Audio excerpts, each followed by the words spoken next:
한 개인의 승리가 많은 사람의 승리가 되고 한 사람의 기쁨이 온 나라의 기쁨이 되는 경우가 있습니다. 예를 들면 1998년 한국이 IMF를 맞았을 때 온 국민이 낙심하고 있을 때 박세리 선수가 미국 LPGA에서 우승하면서 온 나라에 기쁨을 준 일이 있었습니다. 그때 인상적인 장면이 박세리 선수가 양말과 신을 벗고 그 연못에 들어가서 샷을 날리는 장면인데, 그런 과정을 통해서 우승을 했을 때 끝까지 포기하지 않고 도전하는 모습을 통해서 온 국민들이 용기와 소망을 가졌습니다. 그 당시 박 선수의 우승은 개인의 우승을 넘어서 온 국민들과 대한민국의 우승으로 여겨졌습니다. 한나는 수년 동안 아기를 낳지 못한 가운데 지내면서 이 분인나로부터 말할 수 없는 무시와 조롱과 또 서러움을 받았습니다. 한나는 패자이고 망했다고 할 수 있습니다.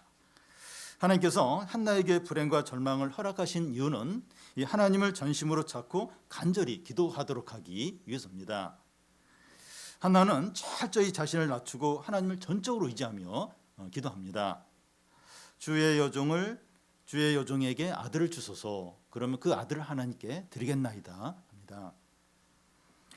하나님은 한나에게 아들 사무엘을 낳게 하십니다. 한나는 소원대로 이제 사무엘이 졌을 때자 하나님 전에 올라가 이 사무엘을 여호와께 드리게 됩니다. 한나는 사무엘이 성전에서 섬기도록 엘리 대제사장에게 사무엘을 넘기면서 하나님께 찬양의 기도를 드리고 있습니다. 이 찬양은 단지 아들이 없었는데 아들을 주신 것에 대해서 감사하고 기뻐하는 찬양이 아닙니다. 슬픔의 사람이고 지극히 낮아졌고 또 심한 고통을 겪은 자가 여호와의 승리와 영광과 구원을 경험하고 드리는 놀라운 찬양이었습니다. 우리도 도저히 감당이 안 되는 어려움과 낙심한 일이 생겼을 때 하나님께 간절히 나아가 기도함으로 하나님의 은혜와 응답과 영광을 경험하고 찬양하시기를 바랍니다.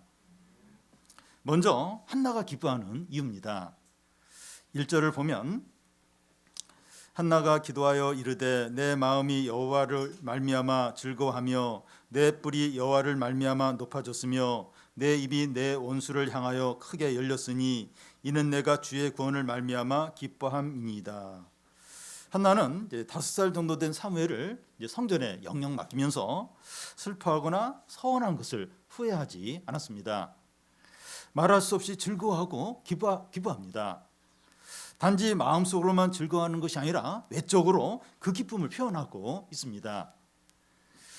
여기 이제 뿔이라고 하는 것은 힘을 상징합니다. 전에 한나는 뿔이 없었고 뿔이 있었다고 해도 뿔을 이제 밑으로 내리고 있었어요. 그런데 이제는 한나의 뿔을 하나님이 드높이 셨다는 겁니다. 그리고 전에 한나는 말이 없었어요. 분인나가 온갖 말로 비웃고 조롱을 해서 입을 꽉 다물고 있었습니다. 그런데 내 입이 내 원수를 향하여 크게 열렸다고 하는데 이제 한나는 대적자들 앞에서 큰 소리로 말하고 담대하게 말하는 겁니다.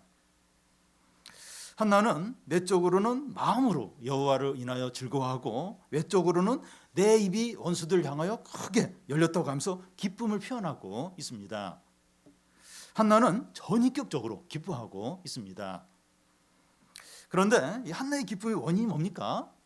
이 아들을 낳았기 때문이거나 분인나의 콧대를 꺾어주었기 때문이 아닙니다. 여호와로 인하여, 여호와 하나님 때문입니다.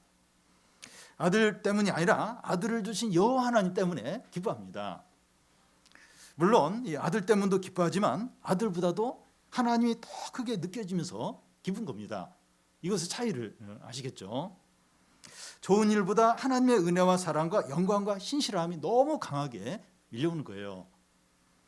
좋은 일이 하나님의 은혜와 비교할 때 너무 작게 느껴지는 겁니다. 그럴 때가 있어요. 대학에 합격하든지 취직을 하든지 또 어떤 좋은 일이 생겼을 때 그걸 통해서 하나님이 강하게 느껴지면서 좋은 일이 너무 작게 여겨지는, 그러면서 막 하나님의 사랑과 은혜가 막 밀려오면서 너무 이제 하나님을 기뻐할 때가 있습니다. 내 마음이 여호와로 인하여 즐거워하고 나는 주의 구원으로 인하여 기뻐하도다. 여러분, 우리의 진정한 기쁨은 하나님이시지 많은 돈이나 성공이나 인기나 취업에 있는 것이 아닙니다. 그러면 한나가 기뻐하는 여호와 하나님은 어떤 분입니까? 2절 3절을 한 절씩 교대로 읽겠습니다. 여호와 같이 거룩한 이가 없으시니 이는 주밖에 다른 이가 없고 우리 하나님 같은 반석도 없으심이니이다.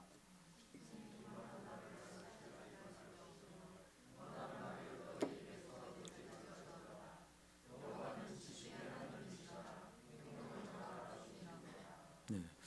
2절에 보면 여호와가 어떤 분인지 말하면서 여호와 같은 분이 없다는 것을 세 번이나 반복을 하고 있습니다. 여호와 같은 거룩하신 이가 없고 주밖에 다른 이가 없고 우리 하나님 같은 반석은 없다는 겁니다.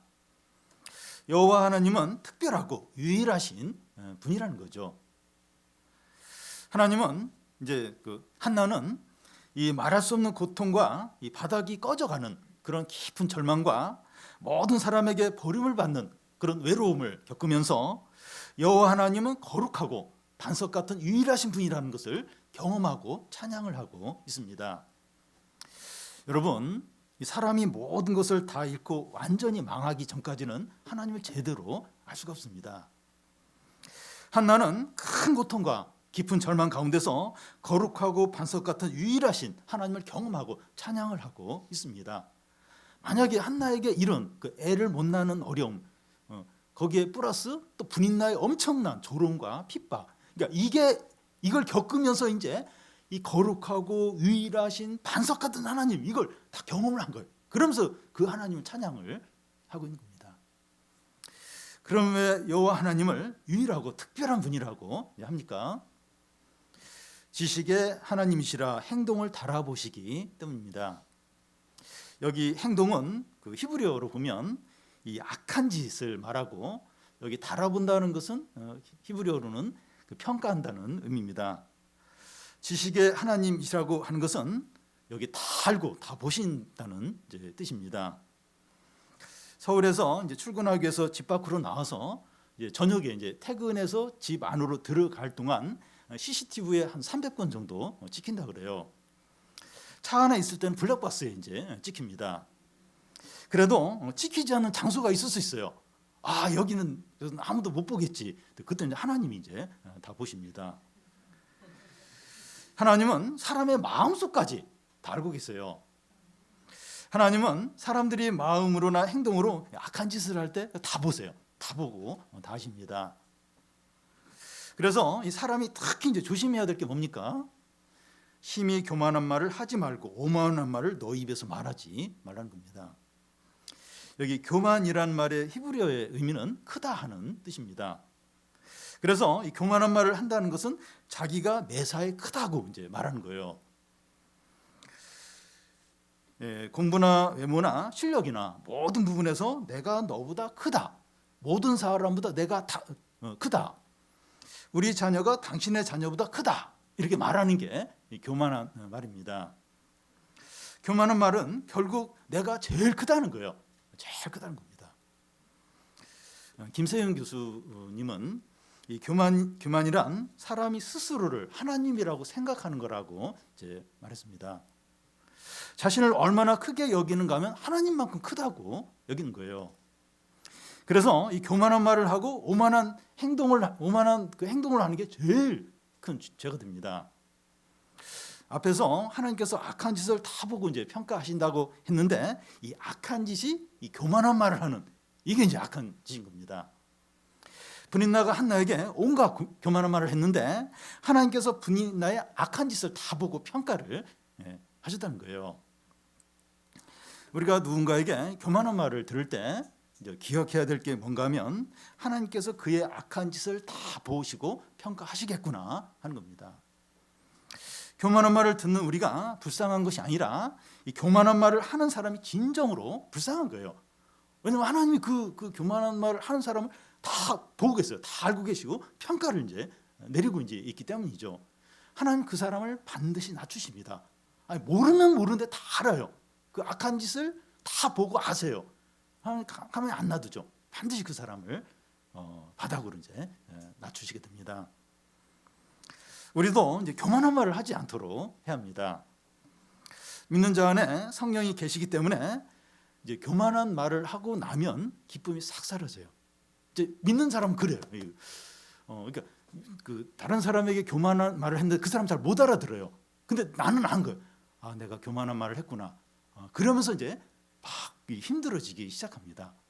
그러니까 우리 믿는 사람은 이렇게 그 교만한 말을 하지 않도록 이렇게 민감하게 조심을 해야 돼요. 왜냐하면 하나님이 그걸 너무 싫어하세요.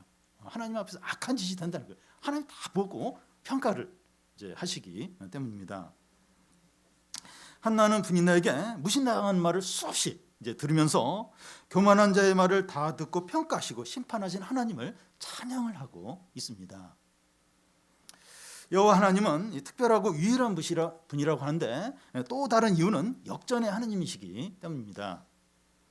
그 당시에 그 이방신들, 많은 어떤 이방신들이 있는데 그 이방신들은 그 세상의 기존 질서가 악하든 선하든 그 체제를 그대로 유지시켜주는 그런 이제 신들입니다.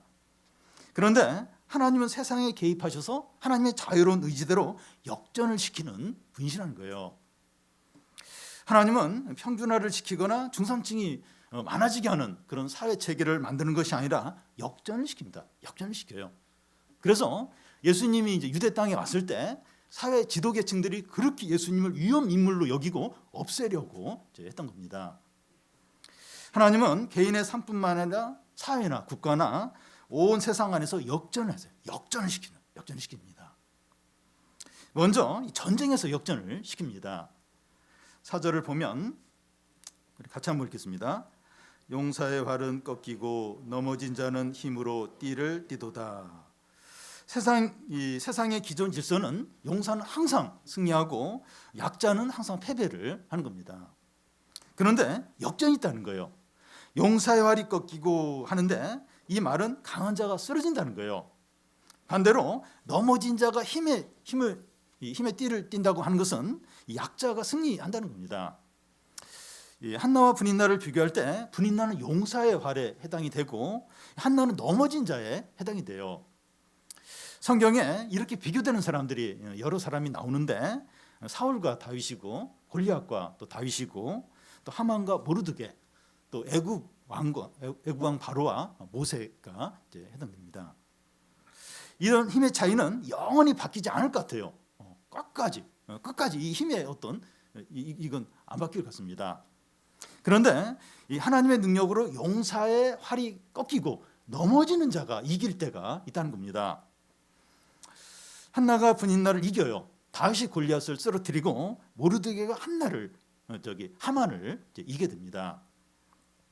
세상에서도 이제 많은 돈과 실력과 높은 지위를 가진 자가 패하고 상대적으로 약한 자가 승리하는 것을 얼마든지 우리가 볼 수 있습니다. 어떻게 그런 일이 그들은 일어나요. 이 세상에서 하나님이 그렇게 하시는 거죠. 하나님이 그렇게 하십니다. 힘만 통하는 전쟁에 하나님이 개입을 하셔서 역전을 시키는 겁니다. 또한 양식에 먹는 문제, 양식에 있어서도 역전을 시킵니다. 5절 상반절을 보면 풍족하던 자들은 양식을 위하여 품을 팔고 줄이던 자는 다시 줄이지 아니하도다. 부자는 언제까지 부자이고 가난한 자는 가난의 대물림으로 계속 가난하게 살 수밖에 없는 게 어떤 세상의 어떤 구조입니다. 근데 역전이 되는 그런 가운데 역전이 있다는 겁니다. 부자가 돈을 아무리 지키려고 해도 빠져나가기 시작하면 막을 수가 없어요. 반대로 돈을 버는 것도 노력을 한다고 해서 다 벌 수 있는 것이 아니라 고객이 물건을 많이 사줘야 돼요. 손님이 막 이렇게 식당 같은 경우는 막 몰려와야 이제 돈을 벌게 됩니다. 이 노력하는 것이 필요하지만 한계가 있어요. 요즘 같은 때는 진짜 자영업자들이 힘든데 아무리 열심히 하고 이래도 안 되는 거예요. 안 되는 거예요. 사람들이 소비를 줄인다고 잘 안 먹는 거예요. 안 사 먹는 겁니다. 그리고 막 전기세, 가스값 이게 너무 오르니까 노력을 한다고 해도 한계가 있습니다. 사람들은 재수 이야기를 하는데 다른 얘기를 하면 하나님이 뭔가 하셔야 된다는 거죠. 경제적인 부분에서도 하나님의 주권을 인정해야 합니다. 하나님이 먹고 사는 부분에서 역전을 하신다는 거예요. 그러니까 당장은 아니더라도 이 하나님을 믿고 낙심하지 않고 최선을 다하면서 계속 이렇게 소망 가운데 하면 역전이 일어날 때가 있습니다. 그리고 자녀 부분에서도 역전이 있습니다. 5절 하반절을 보면 전에 임신하지 못하던 자는 7을 낳았고 많은 자녀를 둔 자는 쇠약하도다. 한나에게 이제 해당되는 일입니다. 7이라는 것은 성경에서 이 축복의 이제 충만수입니다. 이 한나는 7을 낳지 않았지만 사무엘 외에 아들 셋과 딸 2을 낳습니다. 그러니까 6명을 이제 낳습니다. 한나는 잉태하지 못한 여자인데 충분하게 많이 이제 자녀를 이제 낳은 겁니다. 그런데 그동안 이제 자녀가 있다고 교만하던 분인나가 자녀가 없던 한나가 이제 자녀를 여러 명 낳게 되니까 쇠약해지는 거예요. 쇠약해지는 겁니다. 오늘날은 이제 자녀를 몇 명 낳았느냐 하는 것보다는 이 자녀가 하나라도 얼마나 똑똑하냐 하는 것으로 자랑을 이제 삼습니다. 그런데 이 자녀 문제가 부모의 생각대로 안 돼요. 부모의 생각대로 안 됩니다. 이 청소년 때는 참 못된 자녀였는데 나중에 철이 들고 은혜를 받아서 참 귀한 자녀가 되는 경우도 있고, 반대로 어렸을 때는 그렇게 말을 잘 들었는데 점점 성장하면서 신앙도 이제 버리고 부모의 속을 썩이는 그런 경우도 있습니다. 물론 현재 우리 자녀가 속을 썩인다 할지라도 얼마든지 바뀔 수 있어요. 현재의 자녀 모습이 전부가 아니에요. 얼마든지 하나님이 역전을 시켜서 이렇게 지금은 좋더라도 또 뭐 이렇게 달라질 수도 있고, 지금은 안 좋더라도 좋아질 수도 있고, 그래서 이 자녀 부분에 있어서 끝까지 낙심하지 않고 하나님의 주권을 인정하고 끝까지 믿음으로 기도하면서 그러면 이게 역전, 지금 상태가 안 좋더라도 얼마든지 역전이 일어날 수 있습니다. 그리고 삶과 죽음에 있어서도 역전이 있어요. 6절을 우리 같이 한번 읽겠습니다. 여호와는 죽이기도 하시고 살리기도 하시며 수월에 내리게도 하시고 거기에서 올리시기도 하시는도다. 이 사람이 살고 죽는 게 하나님께 달려 있습니다. 건강과 질병이 하나님께 달려 있어요. 사람이 운동을 열심히 하고 건강 관리를 하는 게 필요하지만 한계가 있어요. 한계가 있습니다. 저는 운동 잘해가지고 장수하고 병도 없을 것 같고 오래 살 것 같은데 또 그렇지 않는 경우도 있습니다. 누구에게나 중병이나 사고나 죽음이 찾아올 수 있습니다. 사울은 이 다윗을 어떻게 해서든지 죽이려고 10년 넘게 그렇게 쫓아다니는데 사울이 이제 블레셋과 전쟁에서 먼저 죽어요. 그리고 다윗이 왕이 됩니다. 우리의 건강과 생명에 대해서 하나님의 주권을 인정하고 하나님을 의지해야 돼요. 운동도 하고 영양제도 먹고 그렇게 관리를 하지만 진짜 하나님을 의지하고 하나님의 주권을 인정해야 합니다. 건강한 사람이 한순간에 쓰러질 수도 있고 약하고 종합병원 걸어다니는 종합병원이라고 하는 그런 사람이 오히려 오래오래 장수를 하는 경우가 또 있습니다. 우리는 건강과 생명에 대해서 하나님의 역전이 있다는 걸 기억을 해야 돼요. 너무 이제 건강하다고 해서 막 자만하고 이렇게 교만하고 이러면 또 안 되고, 또 너무 약하다고 해서 너무 또 막 이렇게 주눅들면 안 되고, 하나님의 주권을 인정하고 얼마든지 건강과 삶과 죽음에 있어서 역전이 있다. 하나님 역전 하나님입니다. 이걸 기억을 해야 됩니다. 그리고 사회적인 지위에서도 역전이 있습니다. 7절과 8절 상반절까지, 그 7절은 제가 있고 8절은 여러분 읽겠습니다. 여호와는 가난하게도 하시고 부하게도 하시며 낮추기도 하시고 높이기도 하시는도다.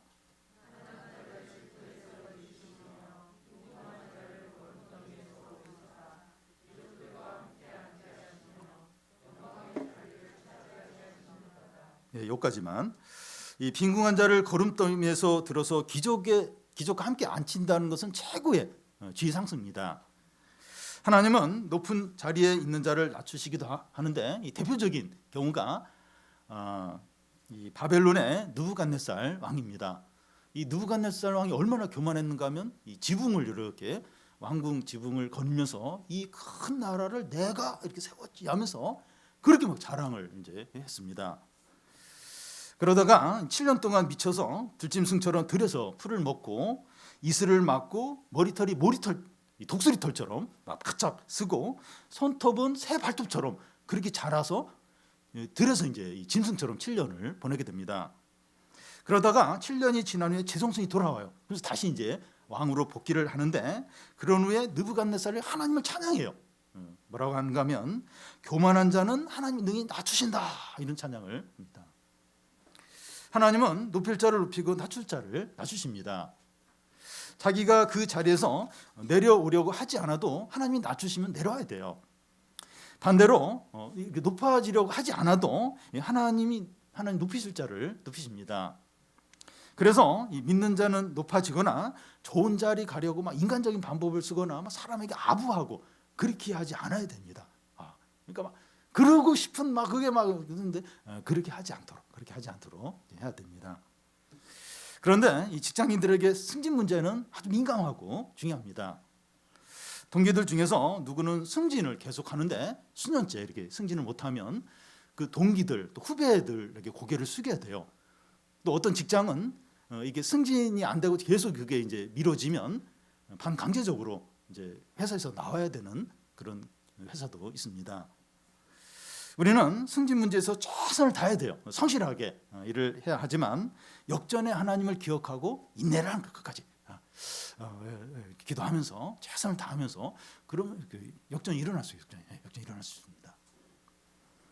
우리가 여러 부분에서 이제 하나님의 역전을 살펴봤는데, 하나님은 세상과 우리의 삶 가운데 개입하셔서 하나님의 선한 뜻과 공의대로 일하십니다.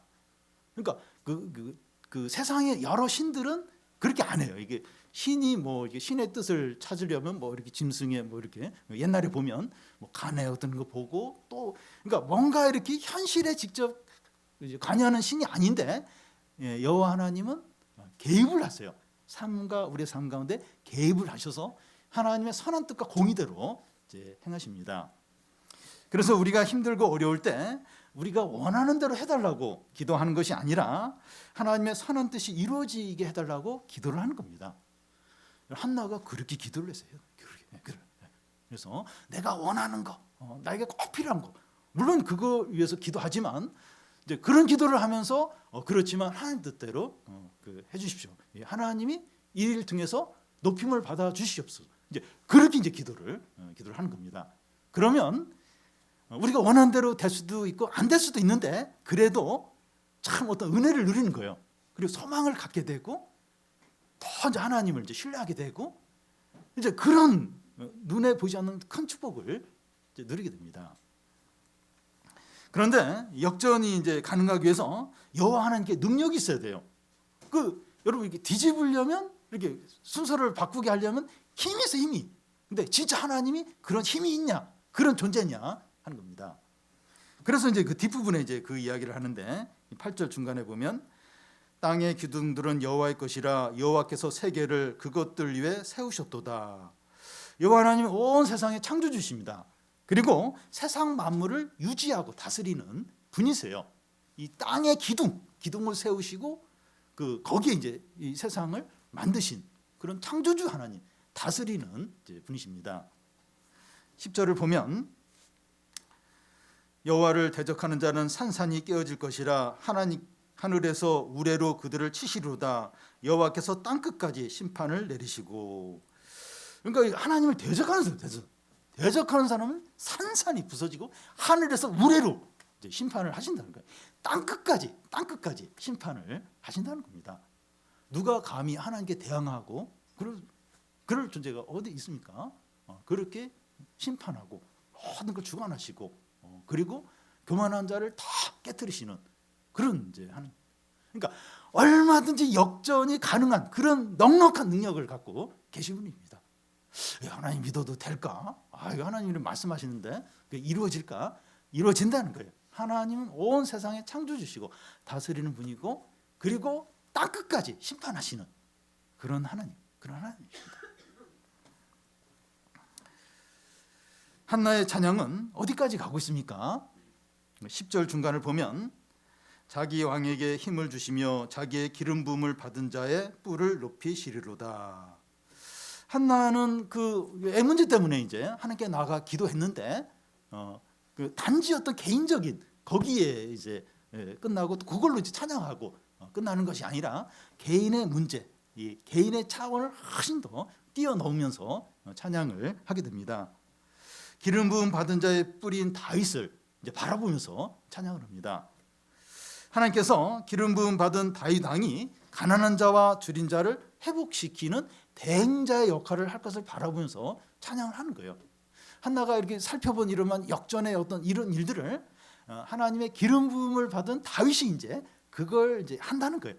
그걸 보면서 이제 이런 찬양과 감사를 드리고 있습니다. 한나는 하나님의 거룩한 통치를 찬양하고 기뻐하는 겁니다. 그러니까 이 악한 자들을 심판하고 또 이렇게 약하고 하나님을 경외하는 자를 높이고 이게 하나님의 거룩한 그 통치죠. 이걸 바라보면서 찬양을 합니다. 그러니까 사무엘하 이제 끝에 보면 이제 다윗의 찬양이 나오는데 이 사무엘서가 앞에는 이제 한나의 찬양, 뒤에는 그 다윗의 찬양. 그래서 이 하나님의 거룩한 통치에 대해서 찬양을 드려요. 그리고 이제 누가복음에는 마리아의 찬양이 나와요. 그러니까 그 마리아의 찬양하고 한나의 찬양하고 내용하고 보면 비슷해요. 역전의 하나님, 또 온 세상을 다스리시고, 또 악한 자들을 심판하시고, 이런 어떤 내용들, 하나님의 거룩한 통치. 이 한나가 이제 그렇게 찬양을 하는 겁니다.